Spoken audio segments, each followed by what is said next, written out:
de cada 3 mujeres muere por enfermedad cardiovascular en nuestro país. Esto es una cifra que realmente nos alarma cuando la escuchamos, pero definitivamente no somos del todo conscientes que esto ocurre, que esto es una afección que va en aumento, que lamentablemente no le prestamos la adecuada atención. No solamente a aquellas mujeres que podamos obtener síntomas que necesiten de una consulta, sino también los médicos, empezar a internalizar que la mujer también puede sufrir del corazón. Compartimos esta campaña que se realizó este año a propósito de intentar llevar un poco más de conciencia a toda la sociedad respecto de las afecciones cardiovasculares que sufren las mujeres. El corazón de una mujer puede romperse. ¿En serio? 1 de cada 3 mujeres muere por enfermedad cardiovascular. Evaluar si tu corazón está en riesgo es simple. Esta vez tu cita es con el médico, mi amor. ¿En serio?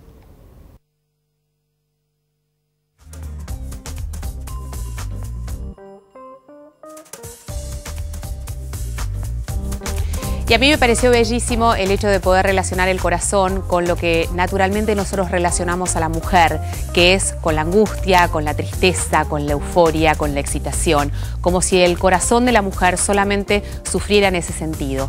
Lo cierto es que el corazón de la mujer se puede romper, tal cual lo indicaba la campaña, en serio, y necesita de los tratamientos y de la atención adecuada justamente para evitar que 1 de cada 3 mujeres muera producto de una afección cardiovascular. Está con nosotros el doctor Gerardo Bosovich, que es director médico de la Fundación Favaloro, a quien agradecemos especialmente porque está dejando de atender a 1 de cada 3 mujeres que sufre de afecciones cardiovasculares. Gracias. Lo digo a modo de broma, pero en realidad es así y esto es importante que nosotros remarquemos por qué nos cuesta tanto internalizar que las mujeres también sufrimos del corazón. Por varios motivos.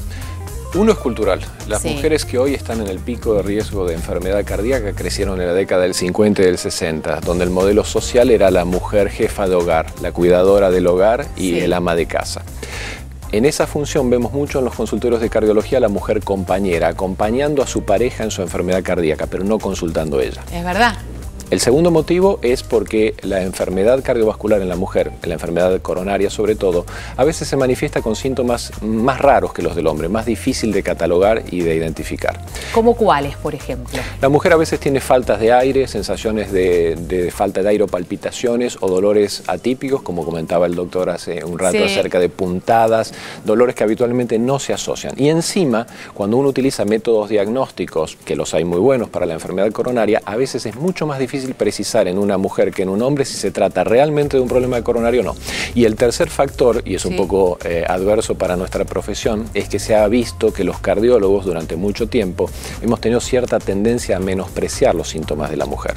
Si era un varón con dolor de pecho, este pobre hombre debe tener un problema coronario. Si era una mujer con dolor de pecho, seguramente era un problema psicológico. Totalmente. O inclusive, recién lo escuchaba y identificaba a estos síntomas que se presentan como posibles síntomas de una afección cardiovascular en una mujer, que también pueden estar relacionados con otras cuestiones, con un ataque de ansiedad, con un ataque de angustia, ¿no? La falta de aire, las palpitaciones, la sensación de tener un dolor en particular que va y viene, y no hacemos referencia o no pensamos en esto como una alternativa.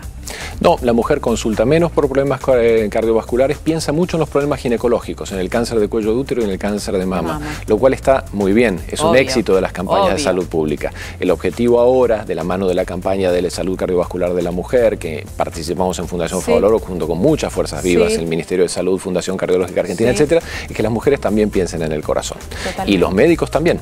En el Congreso Argentino de Cardiología, que se realizó hace un mes, nosotros presentamos un trabajo hecho por un consorcio de investigadores argentinos en el cual encontramos que a lo largo de 10 años mujeres con diagnóstico ya establecido de un problema coronario agudo, o sea, internadas en centros médicos argentinos, a la hora de hacerles diagnóstico y tratamiento de esa enfermedad en nuestros hospitales recibieron la mitad de la intensidad de tratamiento, la mitad de la probabilidad de recibir un cateterismo, una angioplastia o una cirugía de bypass. O sea, a paridad de cuadro clínico, menos intervenciones. Y ahí entra a tallar no solo lo atípico del cuadro de la mujer, sino también cómo nos hemos conducido los médicos a la hora de tratarlas. Ahora, ¿quiere decir que fueron maltratadas o quiere decir que fueron lo suficientemente tratadas para evitar llegar a esa circunstancia? Si la enfermedad cardiovascular coronaria aguda necesita un cateterismo, una angioplastia, una cirugía de bypass, es igual para el hombre y para la mujer. Necesita hacerse, punto. Cuando tiene indicación necesita hacerse independientemente del género. Lo importante podría ser llegar antes, ¿no? Y poder evitar que esto se agrave y que lleguemos a un cuadro agudo. Y en función de eso, ¿qué debemos recordar? ¿Qué debemos de tener muy presente a la hora de pensar preventivamente en el cuidado del corazón?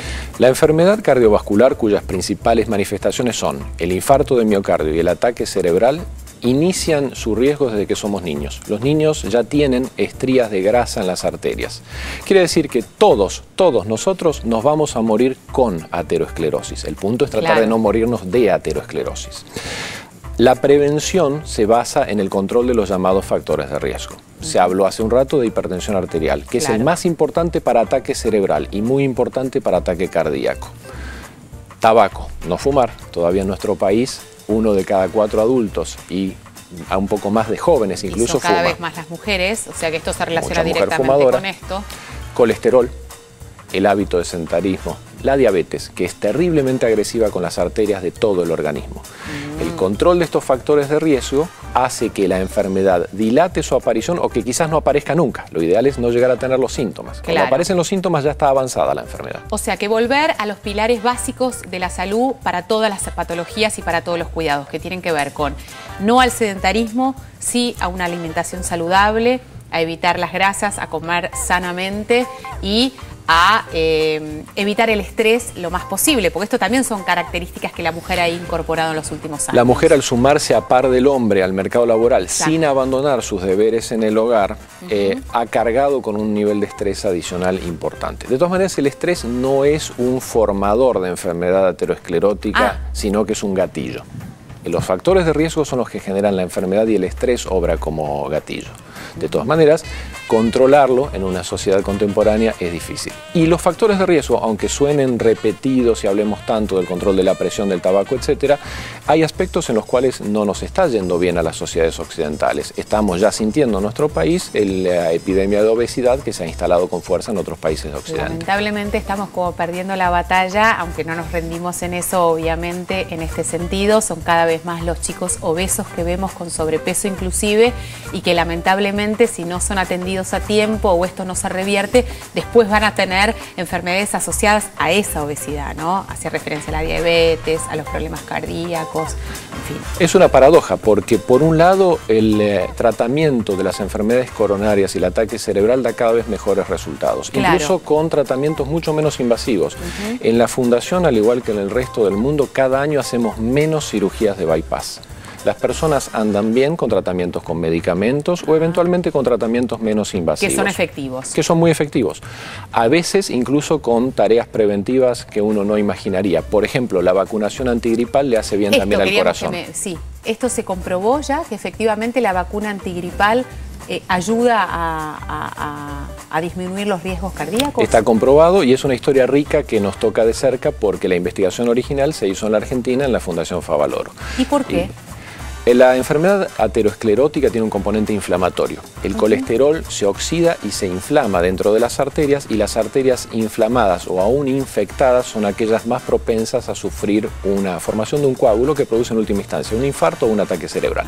Siguiendo esa línea de razonamiento, un trabajo que encabezó a principios de la década pasada el doctor Gurfinkel en la Fundación Favaloro, trató a pacientes con síndromes coronarios agudos, infartos de miocardio y preinfartos o anginas de pecho, a un grupo dándoles vacuna antigripal y a otro grupo dándoles solamente el tratamiento convencional. Los pacientes que recibieron vacuna antigripal tuvieron menos complicaciones posteriores al infarto.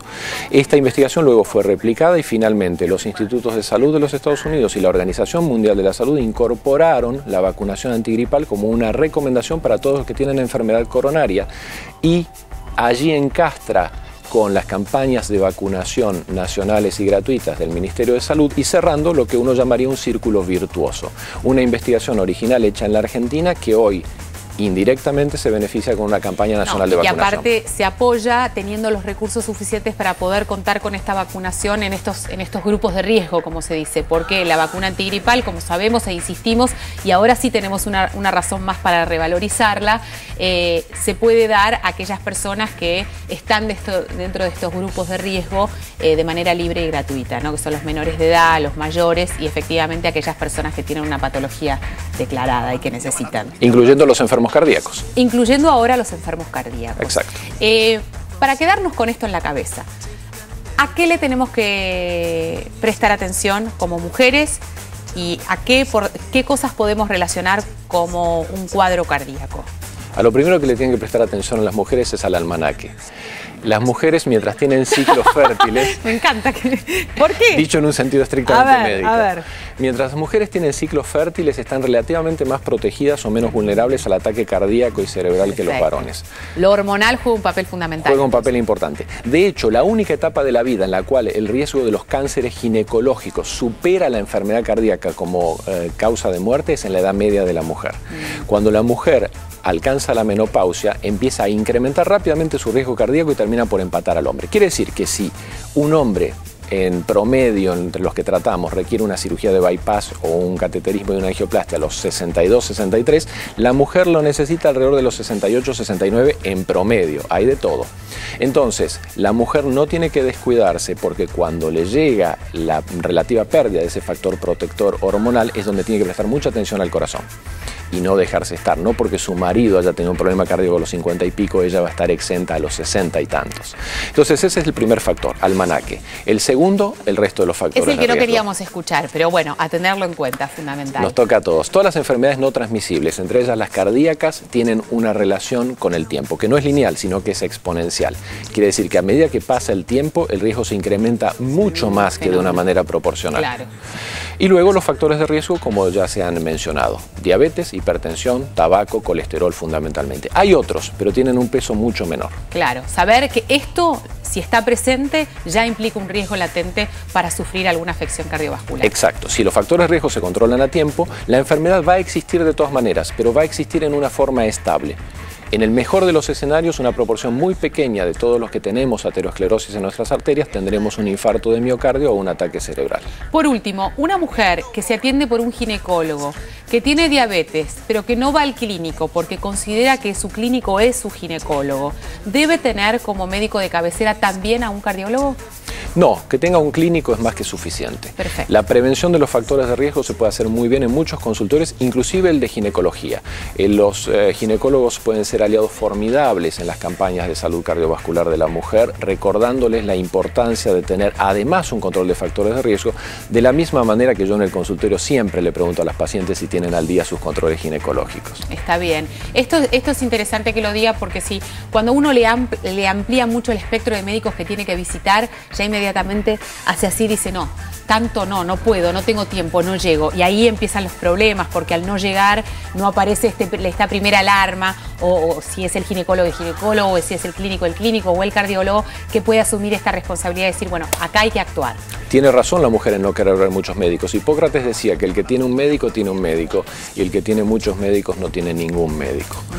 Lo cual es un problema también en la policonsulta, incluyendo internet y otras fuentes atípicas. Esto es fundamental porque siempre hablamos inclusive con las personas de los adultos mayores que están por ahí, que toman mucha medicación. Cuando no hay un médico de cabecera que controla todo esto y tiene un registro de lo que le pasa a este paciente, se empiezan a abrir varios caminos que pueden ser peligrosos inclusive para el propio individuo, ¿no? El internista, el médico de familia puede manejar con harto suficiencia el control de los factores de riesgo y el cardiólogo tiene que estar reservado cuando escapa al control suficiente, por ejemplo la hipertensión arterial o cuando se ha manifestado la enfermedad cardiovascular y requiere una intervención. Lo ideal es que el cardiólogo y sobre todo los centros cardiovasculares especializados intervengan en la patología aguda, rehabiliten, reencaminen y luego devuelvan al paciente a su médico de base.